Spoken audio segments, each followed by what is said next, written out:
ನವಾಜ್ ಖಾನ್ ತಂಜೀಮಿನ ಮಾಜಿ ಕಾರ್ಯದರ್ಶಿ ನಾನು. ಎಲ್ಲರಿಗೂ ಸ್ವಾಗತ ಕೋರುತ್ತೇನೆ. ಈಗ ನಮ್ಮ ಗಣಿತಾಯರವರು. ಮಿತ್ರರೇ, ಮೊನ್ನೆ ಮಾಧ್ಯಮದಲ್ಲಿ ಮತ್ತು ಇವತ್ತು ಪತ್ರಿಕೆಯಲ್ಲಿಯೂ ಸಹ ನಮ್ಮ ಜಿಲ್ಲೆಯ ಸಚಿವರಾದಂಥ ಎಸ್ ಮಲ್ಲಿಕಾರ್ಜುನರವರು BZ ಜಮೀರ್ ಅಹಮದ್ ಸಾಹೇಬ್ರವರು ಏನು ನಮ್ಮ ಅಲ್ಪಸಂಖ್ಯಾತರ ಅಭಿವೃದ್ಧಿ ಮತ್ತು ವಕ್ಫ್ ಸಚಿವರಿದ್ದಾರೆ, ಅವರ ವಿರುದ್ಧ ಏಕವಚನದ ಪ್ರಯೋಗ ಮಾಡಿ ಅವರಿಗೆ ಹೀನವಾಗಿ ಮಾಧ್ಯಮ ಎದುರಿಗೆ ಅವಮಾನಿಸಿರುತ್ತಾರೆ. ಅದನ್ನು ನಾವು ಇಲ್ಲಿ ಸೇರಿರುವ ಎಲ್ಲ ಕಾಂಗ್ರೆಸ್ ಪಕ್ಷದ ನಿಷ್ಠಾವಂತ ಕಾರ್ಯಕರ್ತರು, ಸಮಾಜದ ಮುಖಂಡರು, ಇಡೀ ಕರ್ನಾಟಕದಲ್ಲಿ ಅಲ್ಪಸಂಖ್ಯಾತರ ಎಲ್ಲ ಜಿಲ್ಲೆಗಳಿಂದ ಇವತ್ತು ಖಂಡನೆ ಆಗ್ತಾ ಇದೆ. ನಾವು ಸಹ ಇದನ್ನು ತೀವ್ರವಾಗಿ ಖಂಡಿಸ್ತೀವಿ.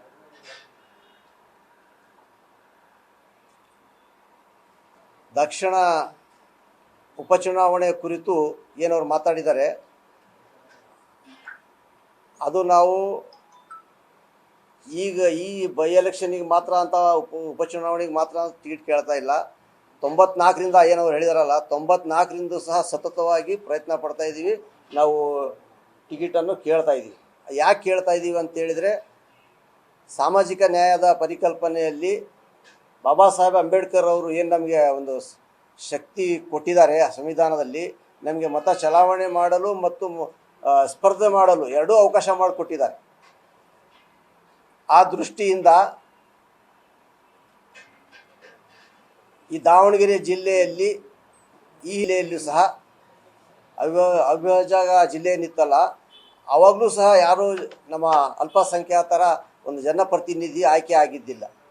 ಜಗ್ಗೂರ್ ಇಮಾಮ್ ಸಾಹೇಬರನ್ನು ಹೊರತುಪಡಿಸಿದರೆ ಇಲ್ಲಿ ಯಾರೂ ಮತ್ತು ಅವಕಾಶ ಹಾಕಿಕೊಟ್ಟಿಲ್ಲ. ಆದ್ದರಿಂದ 94ರಲ್ಲಿ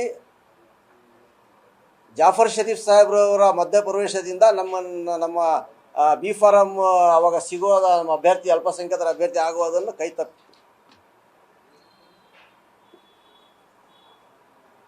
ಈಗ ನಮ್ಮ ಕರ್ನಾಟಕ ರಾಜ್ಯದಲ್ಲಿ ಜಾಫರ್ ಶರೀಫ್ ಸಾಹೇಬರ ನಂತರ ಅಲ್ಪಸಂಖ್ಯಾತರ ನಾಯಕರು ಎಲ್ಲ ಸಮುದಾಯಕ್ಕೆ, ಅಹಿಂದ ವರ್ಗಕ್ಕೆ ಮತ್ತು ಎಲ್ಲ ಸಮುದಾಯದವರಿಗೆ ಜೊತೆಯಲ್ಲಿ ಕರ್ಕೊಂಡು ಹೋಗುವ ಶಕ್ತಿ ನಾವು ಕಾಣ್ತಿರು ಅಂತ ಹೇಳಿದ್ರೆ ಅದು ಏಕೈಕ ವ್ಯಕ್ತಿ BZ ಜಮೀರ್ ಅಹಮದ್ ಖಾನ್ ಅವರು.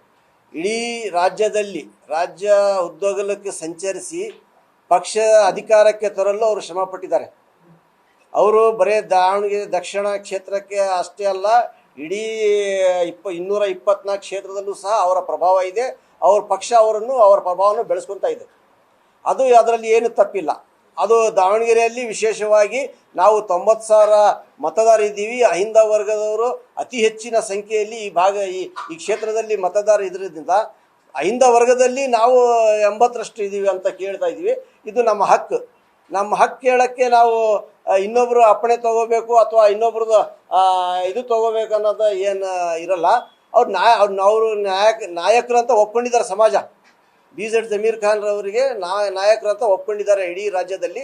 ಅವ್ರ ಹತ್ರ ಹೋಗಿ ನಾವು ಕೇಳಿದ್ದೀವಿ, ನಮಗೆ ನೀವು AICC ಮಟ್ಟದಲ್ಲಿ ಮತ್ತು KPCC ಮಟ್ಟದಲ್ಲಿ ನೀವು ಪ್ರಭಾವ ಬೀರಿ ನಮ್ಮನ್ನು ಅಲ್ಪಸಂಖ್ಯಾತರು ಈ ಸತಿ ನಮ್ಗೆ ಅವಕಾಶ ಮಾಡಿಕೊಡ್ರಿ ಅಂತ ಕೇಳಿದ್ದಕ್ಕೆ ಅವರು ನಮ್ಮ ಪರವಾಗಿ ಮಾತಾಡಿದ್ದಾರೆ.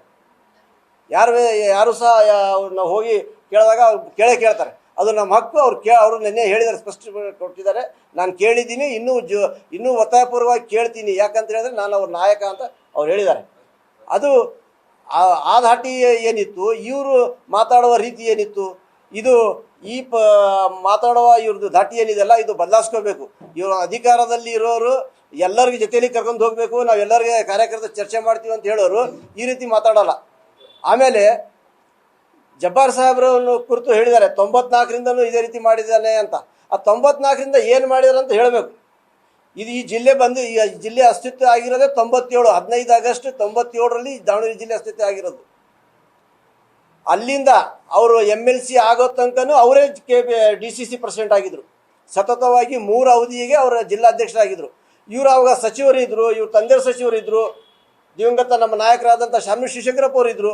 ಮತ್ತು ಅವ್ರಿಗೆ ತೊಂದರೆ ಆಗಿದ್ರೆ ಅವ್ರಿಗೆ ಬದಲಾಯಿಸ್ಬೋದಾಗಿತ್ತಲ್ಲ. ಆವಾಗ ಇವರು ಅವ್ರ ಜೊತೆಯಲ್ಲೇ ಇದ್ದರು. ಆವಾಗ ಜಬ್ಬಾರ್ ಸಾಹೇಬ್ರು ಬೇಕಾಗಿತ್ತು. ಜಬ್ಬಾರ್ ಸಾಹೇಬ್ರು ಗುಲಾಂ ನಬಿ ಆಜಾದ್ ಹತ್ರ ಕರ್ಕೊಂಡು ಹೋಗೋಕ್ಕೆ, ಮೊಹಸಿನ್ ಖಿದ್ವಾಯಿ ಹತ್ರ ಕರ್ಕೊಂಡು ಹೋಗೋಕ್ಕೆ, ದಿಗ್ವಿಜಯ್ ಸಿಂಗ್ ಹತ್ರ ಕರ್ಕೊಂಡು ಹೋಗೋಕ್ಕೆ, ಇವ್ರಿಗೆ ಪ್ರಭಾವ ಬೀರೋಕ್ಕೆ ಅವ್ರಿಗೆ ಆವಾಗ ಅವಕಾಶ ಇತ್ತು. ಅವ್ರು ಕರ್ಕೊಂಡು ಹೋಗಿದ್ರು. ಈಗ ಕೆಲಸ ಆದಮೇಲೆ ಈ ರೀತಿ ಅವನು ಅದೇ ಮಾಡ್ತಾನೆ, ಅವನ ಕಡೆಯಿಂದ ಊರಿಗೆ ಕೆಡ್ತದೆ ಅಂತ ಹೇಳಿದ್ರೆ ಅದು ತಪ್ಪು ಸಂದೇಶ ಹೋಗತ್ತೆ. ಮನ್ಸು ನೋವಿಸ್ಬಾಡ್ರಿ, ಅಲ್ಪಸಂಖ್ಯಾತರ ಮನ್ಸು. ಇನ್ನೂ ಟಿಕೆಟ್ ಡಿಕ್ಲೇರ್ ಆಗಿಲ್ಲ. ಈಗ ಯಾರಿಗೆ ನಾವು ಈಗಲೂ ಹೇಳ್ತಾ ಇದ್ದೀವಿ, ಯಾರಿಗೆ ಕೊಟ್ಟರು ಸಹ ನಾವು ಪಕ್ಷದ ನಿಷ್ಠೆಯಿಂದ ಕೆಲಸ ಮಾಡೋರು. ನಮ್ಮದು ವ್ಯಕ್ತಿ ನಿಷ್ಠೆ ಅಲ್ಲ, ಪಕ್ಷ ನಿಷ್ಠೆ. ನಮ್ಮ ಶಬ್ಬಾರ್ ಸಾಹೇಬ್ರವರ ನೇತೃತ್ವದಲ್ಲಿ ಏನು ಕಾರ್ಯಕರ್ತರಿದ್ದಾರೆ ಅವರಾಗಲಿ, ಬೇರೆ ನಮ್ಮ ನಾಯಕರುಗಳು ಯಾರಿದ್ದಾರೆ ಅವರಾಗಲಿ, ಅವ್ರ ಪಕ್ಷ ನಿಷ್ಠೆಯಿಂದ ಮಾಡೋರು, ವ್ಯಕ್ತಿ ನಿಷ್ಠೆ ಅಲ್ಲ. ನೀವು ಒಬ್ಬರನ್ನ ಹೀನವಾಗಿ ಮಾಡಿದರೆ ಮತ್ತೆ ನಾಳೆ ಪುನಃ ಎಲೆಕ್ಷನ್ ಸಂದರ್ಭದಲ್ಲಿ ಅದು ಒಂದು ಮನಸ್ಸು ಹೊಡೆದ್ರೆ ಮತ್ತೆ ಜೋಡೋದು ಕಷ್ಟ ಆಗ್ತತೆ. ದಯವಿಟ್ಟು ತಾವು ತಮ್ಮ ದಾಟಿಯನ್ನು ಸರಿಪಡಿಸ್ಕೋಬೇಕು. ಇನ್ನೊಬ್ಬರು ಮಾತು ಕೇಳಿ ಈ ರೀತಿ ಮಾತಾಡೋದನ್ನು ಬಿಡಬೇಕು. ಈ ಟ್ರಂಪ್ ಲ್ಯಾಂಗ್ವೇಜ್, ಟ್ರಂಪ್ ಮಾತಾಡ್ದಂಗೆ ಮಾತಾಡಬಾರ್ದು. ಎಲ್ಲ ಕಡೆ ನಂದೇ ನಡಿಬೇಕು ಅನ್ನೋದು ಆಗಬಾರ್ದು. ಏನಾಗ್ತಾ ಇದೆ ಅದರಿಂದ ಅನ್ನೋದು ಇವತ್ತು ಎಲ್ಲ ಮಾಧ್ಯಮದಲ್ಲಿ ನೋಡ್ತಾ ಇದ್ದೀವಿ. ಕಂಟಿನ್ಯೂ ಮಾಡ್ತಾರೆ.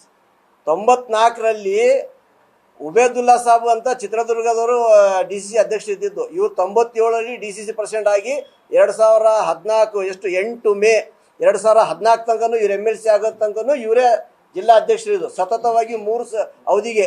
ಆಮೇಲೆ ಇವ್ರಿಗೆ ಜಿಲ್ಲಾ ಅಧ್ಯಕ್ಷರು ಮಾಡಿದ್ದು ಪ್ರಥಮ ಬಾರಿಗೆ ಧರ್ಮಸಿಂಗ್ರವರು, ಮಾಜಿ ಮುಖ್ಯಮಂತ್ರಿ ದಿವಂಗತ ಧರ್ಮಸಿಂಗ್ರವರು ಪ್ರಥಮ ಬಾರಿಗೆ ಅವರಿಗೆ ಜಿಲ್ಲಾ ಅಧ್ಯಕ್ಷರಾಗಿ ಮಾಡಿದ್ದು. ತದನಂತರ ಸೋನಿಯಾ ಗಾಂಧಿ ಅವರೇ ದಾವಣಗೆರೆಯಲ್ಲಿ AICC ಅಧಿವೇಶನ ಜಬ್ಬಾರ್ ಸಾಹೇಬರ ಅಧ್ಯಕ್ಷರಲ್ಲಿ ಯಶಸ್ವಿಯಾಗಿ AICC ಅಧಿವೇಶನ ನಡೀತು. ಆ ಅಧಿವೇಶನದಲ್ಲಿ ಪ್ರಥಮ ಬಾರಿಗೆ ಯಾರು ಜಿಲ್ಲಾ ಅಧ್ಯಕ್ಷರು ಸೋನಿಯಾ ಗಾಂಧಿ ಅವರು ಡಿಕ್ಲೇರ್ ಮಾಡೋದಿಲ್ಲ. ಆದರೆ ಇಲ್ಲಿ ದಾವಣಗೆರೆ ಜಿಲ್ಲೆಯಲ್ಲಿ ಅವರೇ ಅನೌನ್ಸ್ ಮಾಡಿದರು, Jabbar Saheb is the next president of the next term ಅಂತ ದಾವಣಗೆರೆ ಜಿಲ್ಲೆಗೆ ಅಂತ ಅನೌನ್ಸ್ ಮಾಡಿದ್ರು. ತದನಂತರ SM ಕೃಷ್ಣ ಅವರಿಗೆ ಮಾಡಿದ್ದು. ಈ 3 ಅವಧಿಯಲ್ಲಿಯೂ ಸಹ ಅವರಿಗೆ ಅವರ ನಿಷ್ಠೆ, ಪಕ್ಷ ನಿಷ್ಠೆ ನೋಡಿ, ಅವರ ಸರ್ವಿಸ್ ನೋಡಿ, ಅವರ ಸಮಾಜದಲ್ಲಿ ಅವರಿರುವ ಪ್ರಭಾವ ನೋಡಿ, ಮತ್ತು ಅಹಿಂದ ವರ್ಗದಲ್ಲಿ ಈ ಜಿಲ್ಲೆಯಲ್ಲಿ ಇರುವಂಥ ಸಂಘಟನೆಯ ಅವರ ಶಕ್ತಿಯನ್ನು ನೋಡಿ ಅವರಿಗೆ ಮಾಡಿದ್ದು. MLC ಮಾಡಬೇಕಾದ್ರೂ ಸಹ ಅವರಿಗೆ ಅವರ ನಿಷ್ಠೆ ನೋಡಿ, ಪಕ್ಷ ಅದರ ಬಗ್ಗೆ ದೀರ್ಘವಾಗಿ ಪರಿಶೀಲಿಸಿ ಮಾನ್ಯ ಮುಖ್ಯಮಂತ್ರಿ ಸಿದ್ದರಾಮಯ್ಯ ಅವರ ಶಿಫಾರಸು ಮೇರೆಗೆ ಅವ್ರಿಗೆ ಮಾಡಿದ್ದು. ಇವರು ಯಾವತ್ತೂ ಸಹ ಇವತ್ತು ನಮ್ಮ ಸಮಾಜದಲ್ಲಿ ಏನಾಗಿದೆ, ಈಗ ಸಮಿತಿ ರಚನೆ ಆಗಿದೆಯಲ್ಲ, ಮಂಜುನಾಥ್ ಭಂಡಾರಿ ಅವರು ಕನ್ವೀನರ್ ಆಗಿದ್ದಾರೆ. ಇದೇ ಮಂಜುನಾಥ್ ಭಂಡಾರಿ ಅವರು ಹೆಲಿಕಾಪ್ಟ್ರಲ್ಲಿ B ಫಾರ್ಮ್ ತಂದಿದ್ರು. ಈಗ ಮಂಜುನಾಥ್ ಭಂಡಾರಿ ಬರ್ತಾರಲ್ಲ, ಅವ್ರು ಕೇಳಿ. ಮಂಜುನಾಥ್ ಭಂಡಾರಿ ಕೈಯಲ್ಲೇ B ಫಾರ್ಮ್ ಕೊಟ್ಟಿದ್ದು, ಅವ್ರು ಹೇಳ್ಕೊಟ್ಟಿದ್ರು. ನಾನು ಅದಕ್ಕೆ ಐ ವಿಟ್ನೆಸ್.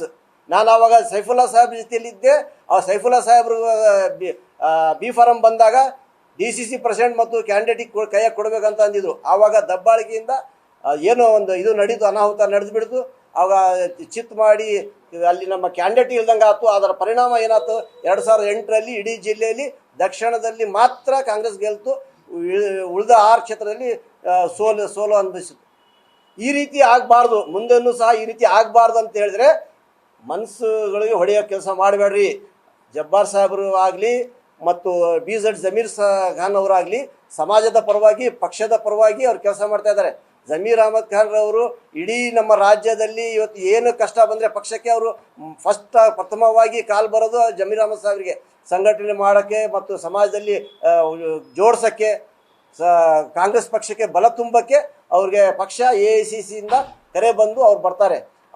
ಅವರು ಸಮಿತಿಯಲ್ಲಿದ್ದಾರೆ. ಸಲೀಂ ಅಹಮದ್ ಅವರೇ ಇದ್ದಾರೆ. ಆ ಸಂದರ್ಭದಲ್ಲಿ ಮಂಜುನಾಥ್ ಭಂಡಾರಿ ಅವರು ಕನ್ವೀನರ್ ಆಗಿದ್ದಾರಲ್ಲ, ಆವಾಗ ನಾನು NSU ಜಿಲ್ಲಾ ಕಾರ್ಯದರ್ಶಿಯಾಗಿದ್ದೆ. ಸಲೀಂ ಅಹಮದ್ ರಾಜ್ಯಾಧ್ಯಕ್ಷರಿದ್ದರು, D ಬಸವರಾಜ್ ಅವರು ನಮ್ಮ ಉಪಾಧ್ಯಕ್ಷರಿದ್ದರು. ಆವಾಗ ಯಾವಾಗ ಎಲ್ಲ ಈ ಪಕ್ಷಕ್ಕೆ ಹೋರಾಟ ಮಾಡಿದವರು ವಾಲ್ ರೈಟಿಂಗ್ ಮಾಡಿ, ಏನು ಇವತ್ತು ಮೊಬೈಲು ಮತ್ತು ಮೀಡಿಯಾ ಅಷ್ಟು ಇದ್ದಿಲ್ಲ, ವಾಲ್ ರೈಟಿಂಗ್ ಮಾಡಿ ಕಾಂಗ್ರೆಸ್ ಪಕ್ಷ ಜಿಂದಾಬಾದ್ ಅಂತ ಹೇಳಿ ಬ್ಯಾನರ್ಗಳು ಕಟ್ಟಿ ಪಕ್ಷ ಕಟ್ಟಿರೋ ಜನ ಬಗ್ಗೆ ಮಾತಾಡಬೇಕಾದ್ರೆ ಒಂದು ಸ್ವಲ್ಪ ಎಚ್ಚರಿಕೆಯಿಂದ ಮಾತಾಡಬೇಕು. ಈ ರೀತಿ ಮಾತಾಡಿದರೆ ಇದು ನಮ್ಮ ಅಲ್ಪಸಂಖ್ಯಾತರಿಗೆ, ವಿಶೇಷವಾಗಿ ಅಹಿಂದ ವರ್ಗಕ್ಕೆ ನೋವುಂಟು ಮಾಡ್ತದೆ. ಆವಾಗ ಚೆನ್ನೈ ಒಡೆಯರವರು MP ಅವರಿದ್ದಾಗ ಇದೇ ಅಹಿಂದ ವರ್ಗದ ನೇತೃತ್ವ ವಹಿಸಿದ್ದಾರೆ ಅಂತ ಹೇಳಿಬಿಟ್ಟು ಅವ್ರನ್ನ ಯಾವ ರೀತಿ ಅವರು ನಡೆಸ್ಕೊಂಡ್ರು ಅನ್ನೋದನ್ನು ಇತಿಹಾಸ ಇದೆ. ಎಲ್ಲ ಗಮನಿಸ್ತಿದ್ದಾರೆ, ಮತದಾರರು ಗಮನಿಸ್ತಿದ್ದಾರೆ. ಇವತ್ತು ಮಾಧ್ಯಮದಲ್ಲಿ ಅದರ ಬಗ್ಗೆ ಎಲ್ಲ ಮಾಹಿತಿ ಇದೆ. ಇಡೀ ರಾಜ್ಯದಲ್ಲಿ ಯಾರೇ ಒಂದು ಅಲ್ಪಸಂಖ್ಯಾತರ ಮತದಾರರು ಮತಗಳು ಮತ್ತು ಹೈಂದವ ವರ್ಗದ ಮತಗಳು ಚೇಂಜ್ ಮಾಡುವ ಶಕ್ತಿ ಅಂತ ಅಲ್ಪಸಂಖ್ಯಾತ ನಾಯಕರಲ್ಲಿದ್ದರೆ ಅದು ಜಮೀರ್ ಅಹಮದ್ ಖಾನ್ ಸಾಹೇಬರಿಗಿದೆ. ಆದ್ದರಿಂದ ದಯವಿಟ್ಟು ಈ ರೀತಿ ನಮಗೆ ಪದೇ ಪದೇ ನೀವು ನಿಮ್ಮ ವರ್ತನೆ ಏನಿದೆ ಇದು ನಮಗೆ ಭಾಳ ಬೇಸರ ತಂದಿದೆ. ದಯವಿಟ್ಟು ತಮ್ಮಲ್ಲಿ ನಾವು ಮಾಧ್ಯಮದ ಮುಖಾಂತರ ತಮ್ಮಲ್ಲಿ ನಾವು ಕೇಳ್ತಾ ಇದ್ದೀವಿ. ಮುಂದಿನ ದಿನಗಳಲ್ಲಿ ಸಹ ತಾವು ನಮ್ಮ ಏನು ನಾವು ಕೇಳ್ತಾ ಇದ್ದೀವಲ್ಲ ಇದಕ್ಕೆ ನೀವು ಸಹ ದನಿಗೂಡಿಸ್ಬೇಕು. ಆಯಿತು, ನಾನು ಸತತವಾಗಿ 3-4 ಸತಿ ಅಲ್ಲಿಂದ ಗೆದ್ದಿದ್ದೀನಿ, ನಮ್ಮ ತಂದೆಯವರು ಗೆದ್ದಿದ್ದಾರೆ, ಶಾಸಕರಾಗಿದ್ದೀವಿ, ಲೋಕಸಭಾ ಸದಸ್ಯರಾಗಿದ್ದೀವಿ. ನಿಮ್ಮ ಬಗ್ಗೆ ನಾವು ಕನ್ಸಿಡರ್ ಮಾಡ್ತೀವಿ, ನಿಮ್ಮ ಬಗ್ಗೆ ಪರಿಶೀಲನೆ ಮಾಡ್ತೀವಿ, ಚರ್ಚೆ ಮಾಡ್ತೀವಿ ಅಂತ ಹೇಳೋದ್ರಿಂದ ಬಿಟ್ಟು ಈ ರೀತಿ ಅವ್ರು ಯಾರು ಮಾತಾಡೋಕ್ಕೆ ಇವ್ರು ಯಾರು ಮಾತಾಡೋಕ್ಕೆ ಏನು ರಿಪಬ್ಲಿಕ್ ದಾವಣಗೆರೆ ಅಲ್ಲ. ಇದು ಎಲ್ಲರಿಗೂ ಹಾಕಿದೆ, ಎಲ್ಲರಿಗೆ ಹಾಕಿದೆ. ಪ್ರಜಾಪ್ರಭುತ್ವದಲ್ಲಿ ಯಾರು ಬೇಕಾದ್ರೂ ಈ ದೇಶದ ನಾಗರಿಕರು ಮತದಾರರು ಕೇಳೋದು ಹಕ್ಕಿದೆ, ಮತ ಚಲಾವಣೆ ಮಾಡೋದು ಹಕ್ಕಿದೆ. ಆದ್ದರಿಂದ ನಾನು ತಮ್ಮಲ್ಲಿ ಮತ್ತೊಮ್ಮೆ ಕೇಳ್ಕೊಳ್ಳೋದೇನಪ್ಪ ಅಂತ ಹೇಳಿದ್ರೆ, ದಯವಿಟ್ಟು ಇದು ಆಗಿರೋ ತಪ್ಪನ್ನು ತಾವು ಸರಿಪಡಿಸ್ಕೋಬೇಕು. ನಮ್ಮ ಜಮೀರ್ ಅಹಮದ್ ಖಾನ್ ಸಾಹೇಬರಿಗೆ ತಾವು ಖುದ್ದು ಚರ್ಚೆ ಮಾಡಿ ಇದ್ರ ಬಗ್ಗೆ ಈ ಆಗಿರೋ ತಪ್ಪನ್ನು ಸರಿಪಡಿಸ್ಕೊಂಡು ಕ್ಷಮಾಪಣೆ ಕೇಳಬೇಕು. ಅಲ್ಪಸಂಖ್ಯಾತರಿಗೆ ಈ ರೀತಿ ಮಾಡಿದರೆ ಮುಂದಿನ ದಿನಗಳಲ್ಲಿ ಬೇರೆ ಪಕ್ಷದವರಿಗೆ ಅವಕಾಶ ಸಿಗ್ತದೆ, ಬೇರೆ ಕಮ್ಯುನಲ್ ಫೋರ್ಸಸ್ ಅವರಿಗೆ ಅವಕಾಶ ಸಿಗ್ತದೆ. ಇದನ್ನು ಟಾರ್ಗೆಟನ್ನು ಇಟ್ಕೊಂಡು ಅವರು ಮುಂದಿನ ದಿನಗಳಲ್ಲಿ ನಮಗನ್ನು ನಮ್ಮ ದಿಕ್ಕನ್ನು ಬದಲಾಯಿಸುವ, ಅಮಾಯಕರನ್ನು ಬದಲಾಯಿಸುವ ಒಂದು ಕುತಂತ್ರ ಮಾಡ್ತಾರೆ. ದಯವಿಟ್ಟು ಅದಕ್ಕೆ ಅವಕಾಶ ಮಾಡಿಕೊಡ್ಬೇಡ್ರಿ ಅಂತ ನಾನು ಎಲ್ಲರ ಪರವಾಗಿ, ನಮ್ಮ ಸಮಾಜದ ಪರವಾಗಿ ಮತ್ತು ಕಾಂಗ್ರೆಸ್ ಪಕ್ಷದ ಒಂದು KPCC ನಾನು ಮೈನಾರಿಟಿ ಸೆಕ್ರೆಟರಿ ಆಗಿದ್ದರಿಂದ ನಾನು ಅದ್ರ ಪರವಾಗಿ ನಾನು ಕೇಳ್ಕೊತಾ ಇದ್ದೀನಿ. ದಯವಿಟ್ಟು ಇದು ಸರಿಪಡಿಸ್ಕೋಬೇಕು ಅಂತ ಹೇಳಿ ಮತ್ತೊಮ್ಮೆ ಕೇಳಿ ನಮ್ಮ ಮುಂದಿನ ನಮ್ಮ ಏಜಾಜ್ ಮತ್ತು ಶಾನೋದ್ ಅವರು ಮಾತಾಡ್ತಾರೆ. ಕ್ಷೇತ್ರ ಪ್ರತಿದಿನ ಪ್ರತಿ ಕ್ಷಣದಲ್ಲೂ ಒಂದು ರೋಮಾಂಚನ ಸೃಷ್ಟಿ ಆಗ್ತಾ ಇದೆ. ಇದಕ್ಕೆ ಕಾರಣ ಏನು ಅಂದ್ರೆ ನಮ್ಮ ನಾಯಕರು ಅದನ್ನ ಯಾವ ರೀತಿ ಬಗೆಹರಿಸಬೇಕು ಅಂತ ಅವ್ರು ಯಾರು ಯೋಚನೆ ಮಾಡ್ತಾ ಇಲ್ಲ. ಈಗ ಮಾತಲ್ಲಿ ಏನಾಗ್ತಿದೆ ಅಂದ್ರೆ ಹೈ ಪಿಚ್ಚಿಗೆ ಹೋಗ್ತಾ ಇದೆ. ಈಗ ನಮ್ಮ ಸಮಾಜಕ್ಕೆ ಜಮೀರ್ ಅಹಮದ್ ಸಾಹೇಬ್ರು ನಮ್ಮ ರಾಜ್ಯದ ಲೀಡರ್ ಅವರು. ನಮಗೆ ಯಾವ ಗುರುಗಳು ಇಲ್ಲ, ಯಾವ ಮಠಗಳು ಇಲ್ಲ. ಈಗ ನೀವಲ್ಲೇ ನಮ್ಕಿನ 50 ವರ್ಷ ಮುಂದೆ ಹೋಗ್ಬಿಟ್ಟಿದ್ದೀರಿ. ಮಲ್ಲಿಕಾರ್ಜುನ್ ಸರ್ ಆಗ್ಲಿ, ಈಗ ಇತರೆ ನಾವು ಈಗ ಏನ್ ಶೋಷಿತ ವರ್ಗ ಆಗ್ಲಿ, ಅಲ್ಪಸಂಖ್ಯಾತರಾಗ್ಲಿ, ನಾವು 50-60 ವರ್ಷ ಹಿಂದೆ ಇದ್ದೀವಿ. ನಮಗೆ ಮುಂದೆ ಬರ್ಬೇಕಾದ್ರೆ ನಮಗೆ ರಾಜಕೀಯವಾಗಿ ಒಂದು ಸ್ಥಾನಮಾನ ಬೇಕು. ಇಡೀ ಜಿಲ್ಲೆಯಲ್ಲಿ ಒಂದು ಕ್ಷೇತ್ರ ನಾವು ಕೇಳ್ತಿದ್ದೀವಿ, ಅದು ಎಲ್ಲಿ ಅಂದ್ರೆ ಅದು ದಾವಣಗೆರೆ ದಕ್ಷಿಣದಲ್ಲಿ. ಕಾರಣ ಏನಂದ್ರೆ 80,000 ಓಟ್ ಇರೋದ್ರಿಂದ 80-85,000 ಇದಕ್ಕಿಂತ ಸೇಫ್ ಜಾಗ ಯಾವುದೂ ಇಲ್ಲ. ಈಗ ನೀವು ನೋಡ್ತಿದ್ದೀರಿ, ನಾವು ಈ ಬೇರೆ ಪಕ್ಷಿಗಳು ಹೇಳ್ದಂಗೆ ನಾವಿನ್ನು ಪಂಚರ್ ಹಾಕಂತಾನೆ ಇರ್ಬೇಕಾ? ಒಂದು ಪ್ರಶ್ನೆ, ನಿಮ್ಮ ಆತ್ಮನು ನೀವು ಒಂದ್ ಸ್ವಲ್ಪ ಶೋಧನೆ ಮಾಡ್ಕೊಳ್ರಿ. ನಾವು ಸಮಾಜ ನಿರ್ಮಾಣ ಮಾಡ್ಬೇಕಂತ ಬಸವಣ್ಣವರು ಹೇಳಿದ್ರು, ಸಿದ್ದರಾಮಯ್ಯನವರು ಹೇಳಿದ್ರು. ಸಮಾಜ ಎಲ್ಲಿ ನಿರ್ಮಾಣ ಆಗ್ತಿದೆ? ಅಧಿಕಾರಶಾಹಿ ಇವತ್ತು ಎಲ್ಲ ಕಡೆನೂ ಪ್ರಭಾವ ಬೀರ್ತಿದೆಯಲ್ಲ. ಇದಕ್ಕೆ ಸಾಮಾನ್ಯ ಜನನು ಉತ್ತರ ಕೊಡ್ಬೇಕಾಗುತ್ತೆ. ಯಾಕಂದ್ರೆ ನುಡಿದಂತೆ ನಡೆದಂತ ಸರ್ಕಾರ ನಮ್ದು ಅಂತ ನಾವು ಪ್ರತಿ ಲೀಡರ್ಗಳು ನಾವು ಹೇಳ್ತೀವಿ. ಇದಕ್ಕೆ ಎಲ್ಲಿದೆ? ಈಗ 98ರಾಗೆ ಬೈ ಎಲೆಕ್ಷನ್ ಬಂದಾಗ ನಮ್ಮ ಹಿರಿಯರು ಶಾಮನೂರ್ ಶಿವಶಂಕರಪ್ಪರು ಪಾರ್ಲಿಮೆಂಟಿಗೆ ಹೋದಾಗ ಆ ಒಂದು ಕ್ಷೇತ್ರಕ್ಕೆ ಯಾರಿಗೆ ಆಯ್ಕೆ ಆಗಿದ್ರು, ಹೈಕಮಾಂಡ್ ಯಾರಿಗೆ ಹೇಳಿತ್ತು? ಅದನ್ನ ನಮ್ಮ ಸಮಾಜದವರು ಆರ್ಥಿಕವಾಗಿ ನಾವು ಬಹಳ ಹಿಂದಿದೀವಿ ಅಂತ ಹೇಳಿ ಮತ್ತೆ ಮಲ್ಲಿಕಾರ್ಜುನ್ ಅವರಿಗೆ ಹೇಳಿದ್ರು, ಇಲ್ಲ ನಮ್ಮಲ್ಲಿ ಆರ್ಥಿಕ ಶಕ್ತಿ ಇಲ್ಲ, ಅದಕ್ಕೋಸ್ಕರ ನಮ್ಮ ಮಲ್ಲಿಕಾರ್ಜುನ ಇರ್ಲಿ ಅಂತ ಹೇಳಿ ಇದೇ ಬೀರ್ಲಿಂಗೇಶ್ವರ ದೇವಸ್ಥಾನದಲ್ಲಿ ನಮ್ಮ ಚಾರ್ಲಿ ಪೈಲ್ವಾನ್ ಸಾಹೇಬರು ಎದ್ದು ನಿಂತ್ಕೊಂಡ್ ಹೇಳಿದ್ರು. ಆ ತರ ಅಲ್ಲಿಂದ ಇಲ್ಲಿವರೆಗೂ ಆ ಫ್ಯಾಮಿಲಿಗೆ ಕಾಂಗ್ರೆಸ್ ದುಡ್ಕಂತಾನೆ ಬರ್ತಾ ಇದೆ. ಈಗೊಂದು ಅವಕಾಶ ಇದೆ. ನಿಮ್ಮ ಮನೆಯಲ್ಲಿ MP ಇದೆ, MLA ಇದೆ, ನೀವೆಲ್ಲ ಇಟ್ಕೊಂಡು ಒಂದು ನಮ್ಮ ಸಮಾಜ ಇಷ್ಟು ವರ್ಷದಿಂದ ನಿಮಗೆ ದುಡ್ದಿದ್ದಾರೆ ಅಂತ ಹೇಳಿ ನೀವೇ ಓಪನ್ ಆಗಿ ಇಲ್ಲಪ್ಪ ಈ ಸತಿ ಮಾಡನ್ ಬಿಡು ಅಂತ ಹೇಳ್ಬೋದಾಗಿತ್ತಲ್ಲ. ಜಮೀರ್ ಅಹಮದ್ ಕಾರಣ ಇಷ್ಟೇನೆ ಅವ್ರು ಹೇಳಕ್ಕೆ, ಇಡೀ ನಮ್ಮ ರಾಜ್ಯದ ಅವರು ನಾಯಕರಿಗೆ, ಮೈನಾರಿಟಿಗೆ ಎಲ್ಲರಿಗೂ ಗೊತ್ತಿರೋ ಹಾಗೆ ಅವರು ಹೇಳಲೇಬೇಕಲ್ಲ, ಮೈನಾರಿಟಿ ಜಾಸ್ತಿ ಇದ್ದಾರೆ, ನೀವು ಅವ್ರಿಗೆ ಕೊಡ್ಬೇಕು, ನಮಗೆ ನಮ್ಮ ಮೈನಾರಿಟಿಗೆ ಒಂದು ಕೊಡ್ಬೇಕು ಅಂತ ಅವ್ರು ಹೇಳಲೇಬೇಕಲ್ಲ. ಅದು ತಪ್ಪಾಗ್ಬಿಡ್ತಾ? ನಿಮಗಾದ್ರೆ ಪ್ರತಿ 50-60 ಕಿಲೋಮೀಟರ್ಗೆ ಒಬ್ಬೊಬ್ಬ ಸ್ವಾಮಿಯಾರಿದ್ದಾರೆ. ನಿಮ್ಗೆ ದೇವರ ದಯದಿಂದ ನೀವು 100 ವರ್ಷದಿಂದ ನೀವು ವಿದ್ಯಾಭ್ಯಾಸಕ್ಕೆ, ನೀವು ಮಠಗಳಿಂದ ನೀವು ನಿಮ್ ಸಮಾಜನ ಒಂದು ಉತ್ತಮ ಸ್ಥಿತಿಗೆ ತಂದಿದ್ದೀರಿ. ನಾವೇನ್ ಮಾಡ್ಬೇಕೀಗ? ನಾವು ಒಬ್ಬ ನಾಯಕ ಈಗ ಬಹಳ ವರ್ಷದ ನಂತರ, ಆತನು 40 ವರ್ಷ ಸತತವಾಗಿ ಕಾಂಗ್ರೆಸ್ನಾಗೆ ಹೋರಾಟ ಅವನು ದುಡಿದಿದ್ದಾರೆ. ಜಬ್ಬಾರ್ ಸಾಹೇಬ್ರು ನಿನ್ನೆ ಮೊನ್ನೆ ಮೇಲಿಂದ ಬಂದಂತ ರಾಜಕಾರಣಿ ಅಲ್ಲ, ತಳಮಟ್ಟದಿಂದ ಪೋಸ್ಟರ್ಗಳು ಅನ್ಸಿ ನಾಯಕರುಗಳ ಹಿಂದೆ ಜನರನ್ನ ಸ್ಪಂದನೆ ಮಾಡ್ಕಂತ ನಮ್ಮ ಸಮಾಜದಾಗೆ ಆ ಸ್ಥಾನಕ್ಕೆ ಬಂದಿರೋನು. ಆತಗೆ ಒಂದು ಅವಕಾಶ ಮಾಡ್ಕೊಡ್ಬೋದಲ್ಲ. ಅವನೇನು ಇದ್ದಂತಾನಲ್ಲ, ಬಹಳ ದುಡಿಮೆ ಮಾಡಿ ಬಹಳ ಶ್ರೀಮಂತಿಕೆಯಿಂದ ರಾಜಕಾರಣಕ್ಕೆ ಬಂದನಲ್ಲ.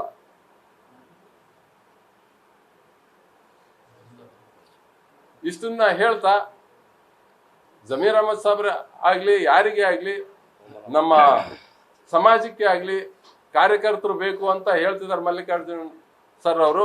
ಕಾರ್ಯಕರ್ತರು ಇದ್ದಾರೆ, ಕಾರ್ಯಕರ್ತರು ಎಲ್ಲರ ಹತ್ರನೂ ಇದ್ದಾರೆ, ಅವ್ರ ಹತ್ರನೂ ಇದ್ದಾರೆ, ಇವ್ರ ಹತ್ರನೂ ಇದ್ದಾರೆ. ಎಲ್ಲ ಪಕ್ಷದಲ್ಲೂ ಕಾರ್ಯಕರ್ತರು ಇಲ್ದಾನೆ ಯಾರು ರಾಜಕಾರಣ ಮಾಡಲ್ಲ. ರಾಜಕೀಯ ಮಾಡ್ತಾ ಇರ್ಬೇಕಾದ್ರೆ ಅವ್ರಿಗೆ ಅವ್ರದಂತ ಒಂದು ರೀತಿ ನೀತಿಗಳು ಇರ್ತವೆ. ಕೆಲವರು ಓಪನ್ ಆಗಿ ಬಂದು ರೋಡಲ್ಲಿ ರಾಜಕೀಯ ಮಾಡ್ತಾರೆ, ಕೆಲವರು ಯಾವ ತರ ಮಾಡ್ಬೇಕು ಸಮಯ ಸಂದರ್ಭಕ್ಕೆ ರಾಜಕೀಯ ಮಾಡ್ತಾರೆ.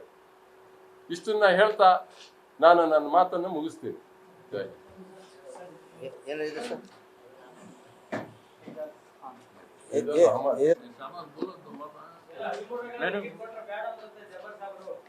ನಾನು ಹೇಳಿದ್ನಲ್ಲ ಸರ್, ಪರಿಸ್ಥಿತಿ ಹೆಂಗಿತ್ತಂದ್ರೆ ಭೇಟಿ ಅವರ ಹಿರಿಯ ಮಗಳು ಸಾವು ನೋವು ಬದುಕಿನಲ್ಲಿದ್ರು, ಆಸ್ಪತ್ರೆಯಲ್ಲಿದ್ರು. ಡೆಲ್ಲಿಯಿಂದ ಫೋನ್ ಬಂದ್ರು, ನನಗೆ ಈ ಸರಿ ಬೇಡ, ಮಧುಸೂದನ್ ಮೇಸ್ತ್ರಿ ಅವರು ಇದ್ರು, ನನಗೆ ಈ ಸರಿ ಬೇಡ, ನನ್ನ ಮನೆ ಪರಿಸ್ಥಿತಿ ಹಿಂಗಿದೆ, ನಾನು ಮನೆ ನೋಡ್ಕೋಬೇಕು, ಆದ್ರಿಂದ ನೀವು ಶಾಮನೂರ್ ಶಿವಶಂಕರಪ್ಪನವ್ರಿಗೆ ಕೊಡ್ರಿ ಟಿಕೆಟ್ ಅಂತ ಇವರೇ ಕೊಡ್ಸಿದ್ದು. ಜಬ್ಬಾರ್ ಸಾಹೇಬ್ರೆ ಶಾಮನೂರ್ ಶಿವಶಂಕರಪ್ಪ ಟಿಕೆಟ್ ಕೊಡ್ಸಿದ್ದು ಮೊದಲೇ ಸರಿ. ಮೊದಲೆಲ್ಲ 18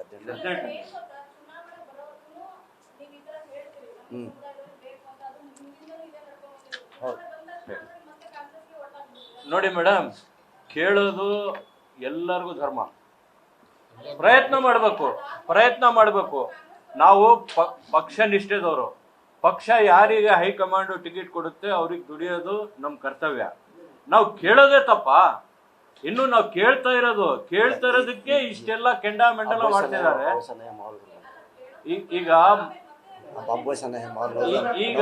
ಈಗ ಪರಿಸ್ಥಿತಿ ಆ ಸರಿ ಆ ತರ ಇಲ್ಲ. ಪರಿಸ್ಥಿತಿ ಆ ತರ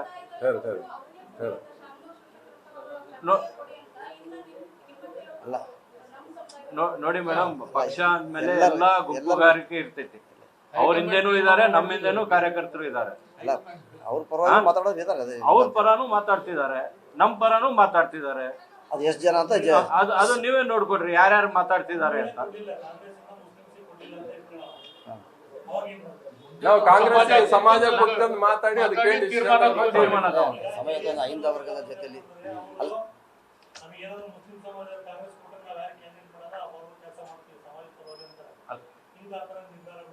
ಅಲ್ಲ ಸರ್, ಈ ಪರಿಸ್ಥಿತಿ ಹೆಂಗ್ ಬಂದಿದೆ ಅಂದ್ರೆ ಎಲ್ಲಾ ಪಕ್ಷದವರು, ರಾಜಕೀಯ ಪಕ್ಷದವರು, ಕಾಂಗ್ರೆಸ್ನವರು ಮುಸಲ್ಮಾನರಿಗೆ ಟಿಕೆಟ್ ಕೊಟ್ರೆ ನಾವು ಪಕ್ಷ ಭೇದ ಬಿಟ್ಟು ನಾವು ದುಡಿತೀವಿ ಅಂತ ಹೇಳ್ತಿದ್ದಾರೆ. ಅದನ್ನ ಈ ಸರಿ ಕಾಂಗ್ರೆಸ್ನವರು ಉಪಯೋಗ ಮಾಡ್ಕೋಬೇಕು. ಇಲ್ಲಪ್ಪ ಬೇರೆಯವರಾದ್ರೆ ಅವ್ರವ್ರು ನಿಂತ್ಕೊಂತಾರೆ, ಮತ ಹೊಡಿತಾವೆ, ಪರಿಣಾಮ ನಿಮಗೆ ಗೊತ್ತಿದೆ.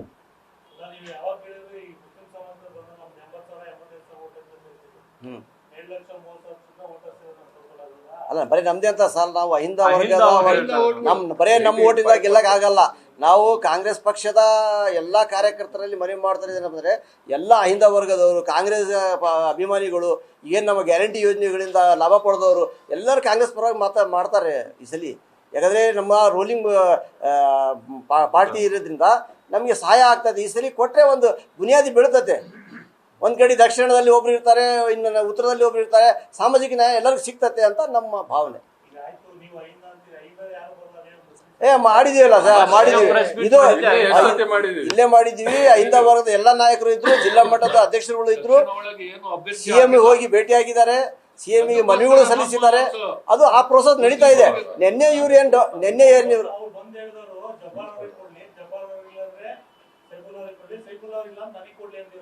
ಅಲ್ಲಿ ನಾವು ಈಗಲೂ ಹೇಳ್ತಾ ಇದೀವಲ್ಲ, ಯಾರೇ ಐದ ವರ್ಗದಲ್ಲಿ ಮುಸ್ಲಿಂ ಸಮಾಜದಲ್ಲಿ ಯಾರ್ಯಾರು ಕೊಟ್ಟು ನಾವು ಯಾರ ಹೆಸರು ಹೇಳ್ತಾ ಇಲ್ಲ. ನಿಮ್ಮ ಪಾರ್ಟಿಗೆ ಮತ್ತು ನಿಮಗೆ ಎಲ್ಲರಿಗೆ ಮಾಹಿತಿ ಇರ್ತದೆ, ಯಾರು ಕೇಪಬಲ್ ಕ್ಯಾಂಡಿಡೇಟ್, ಅದಕ್ಕೆ ಒಂದು ಸೋರ್ಸ್ ಇರ್ತದೆ. ಆರ್ಥಿಕವಾಗಿ ಯಾರು ಫೇಸ್ ಮಾಡಬಲ್ಲವರು, ಸಾಮಾಜಿಕವಾಗಿ ಜೊತೆಯಲ್ಲಿ ಯಾರು ಕರ್ಕೊಂಡು ಹೋಗ್ತಾರೆ ಅನ್ನೋದೆಲ್ಲ ಮಾಹಿತಿ ಇರ್ತದೆ ಪಕ್ಷಕ್ಕೆ. ನಡೀತದೆ, ನಮ್ಗೆ ಕೊಡ್ತದೆ. ಹೇಳಿದ್ವಿ ಸರ್. ನಾವು ವೆರಿ ಫಸ್ಟ್ ಪ್ರೆಸ್ ಮೀಟಲ್ಲೇ ನಮ್ಮ ನಾಯಕರು ಹೇಳಿದ್ದಾರೆ ಆ ಮಾತು. ಈಗಲೂ ನಾವು ಬದ್ಧವಾಗಿದ್ದೀವಿ. ನಮ್ದು ಏನಪ್ಪ ಅಂದ್ರೆ ಪ್ರಿಫರೆನ್ಸ್ ಮುಸ್ಲಿಮ್ಸ್ ಕೊಡ್ರಿ, ನಾವು ಜಾಸ್ತಿಯಲ್ಲಿ ಇದ್ದೀವಿ, 85 ನಮಗೆ ಕೊಡ್ರಿ ಅಂತ ಕೇಳ್ತಾ ಇದ್ವಿ. ಸಭೆ ಸಂಘಟನೆ ಕೇಳಿ ಅದಕ್ಕೆ ಹೇಳಿರೋದು. ಅದು ಒಬ್ರದ್ದು ಹಾಳಾಗ್ತಾ ಇರೋದಿಲ್ಲ, ಉದ್ಧಾರ ಆಗಿದೆ ಅಂತ ಹೇಳಿರೋದು. ಯಾವ್ದು ಸುಮ್ಮನೆ ಮಾತಾಡೋಕ್ಕೆ ಹೇಳ್ಬೋದು, ಯಾವ ಇದರಿಂದ ಹೇಳಿದಾರೆ, ಯಾವ ಆಂಗಲಿಂದ ಹೇಳಿದಾರೆ ಕೇಳಬೇಕು. ಅವ್ರಿಗೆ ನೀವು ಕೇಳಬೇಕು, ಹೆಂಗೆ ಹಾಳಂದ್ರೆ ಹೆಂಗ್ರಿ ಅಂತ. ಈಗ ಅಲ್ಪಸಂಖ್ಯಾತರ ಕಾಲೋನಿ ಡೆವಲಪ್ಮೆಂಟ್ಗೆ ದುಡ್ಡು ತಂದು ಅಭಿವೃದ್ಧಿ ಪಡಿಸಿದ್ದಾರೆ. ಅದು ಏನು ಹಾಳಾದ ಊರು ಹಾಳಾದಂಗನ. ಈಗ ನಮ್ಮ ಸಂಘ ಸಂಸ್ಥೆಗಳಿಗೆ ಈ ಒಂದು ಅವಧಿ ಒಳಗೆ 25 ಕೋಟಿ ರೂಪಾಯಿ. ಸರ್ ಒಂದು ನಿಮಿಷ ಇಲ್ಲಿ ನೋಡಿ, ಅಬ್ದುಲ್ ಜಬ್ಬಾರ್ ಅವರು MLC ಆದ ನಂತರ ನಮ್ಮ ಜಿಲ್ಲೆಗೆ 26 ಕೋಟಿ ರೂಪಾಯಿ ಅನುದಾನ ತಂದು ಕೊಟ್ಟಿದ್ದಾರೆ ವಿವಿಧ ಇಲಾಖೆಗಳಿಂದ. ಖಬ್ರಸ್ತಾನ್ಗಳಿಗೆ, ಉರ್ದು ಸ್ಕೂಲ್ಗಳಿಗೆ, ಮತ್ತು ಮೈನಾರಿಟಿ ಕಾಲೋನಿ ಡೆವಲಪ್ಮೆಂಟಿಗೆ, ರೋಡ್ಗಳಿಗೆ ಅವರದೇ ಆದಂಥ ಒಂದು ಇದರಿಂದ ಕೆಲಸ ಮಾಡ್ತಾರೆ. ಈಗ ಇನ್ನೂ ಅವ್ರಿಗೆ MLA ಆದರೆ ಲಿಮಿಟ್ ಇರೋಲ್ಲ ಅಭಿವೃದ್ಧಿ ಪಡಿಸೋಕ್ಕೆ, ಪಡಿಸ್ತಾರೆ. ಅದಕ್ಕೆ ಹೇಳಿದಾರಲ್ಲ, ಎಲ್ಲೇ ಖರ್ಚು ಮಾಡ್ಬೇಕಂತ ಸರ್ಕಾರ ಅದು ಹೇಳಿದೆ. ಈಗ ಇಷ್ಟು ದಿನ ಡೆವಲಪ್ ಒಂದೇ ಕಡೆ ಮಾಡ್ತಿದ್ರಪ್ಪ ನೀವು, ಈಗ SC ST ಕಾಲೋನಿಗಳು ಮತ್ತು ಅಲ್ಪಸಂಖ್ಯಾತರ ಇರೋ ಇಲಾಖೆಗಳಲ್ಲಿ ಏರಿಯಾದಲ್ಲಿ ಡೆವಲಪ್ ಮಾಡ್ರಿ ಅಂತ ಹೇಳ್ಕೊಟ್ಟಿದ್ದಾರೆ. ಈ ಹಿಂದೆ ಮುಖ್ಯಮಂತ್ರಿ ವಿಶೇಷ 50 ಕೋಟಿ ರೂಪಾಯಿ ಅನುದಾನ ಕೊಟ್ಟಿದ್ರು. ಅದು ಎಲ್ಲಿ ಖರ್ಚು ಮಾಡಿದ್ದಾರೆ ಗೊತ್ತಿಲ್ಲ. ನಮ್ಮ ದಕ್ಷಿಣದಲ್ಲಿ ಎಲ್ಲೆಲ್ಲಿ ಖರ್ಚಾಗಿದೆ ನೀವು ಮಾಧ್ಯಮದವರು ಒಂದು ಸ್ವಲ್ಪ ಮಾಹಿತಿ ಕೊಡಬೇಕು ಸಾರ್ವಜನಿಕರಿಗೆ. 50 ಕೋಟಿ ರೂಪಾಯಿ ಈ ಹಿಂದೆ 50 ಕೋಟಿ. ಹೌದು, ನಾ ಮುಟ್ತದೆ ವಿಷಯ. ಮಾಡ್ತಾ ಇದೀವಿ. ಅದು ಅದು ಕೆಲವೊಂದು ಸೀಕ್ರೆಟ್ ಇದು ಇರ್ತಾವೆ, ಅದೆಲ್ಲ ನಿಮ್ಮಂತ ಹೇಳಕತ್ತೇನು?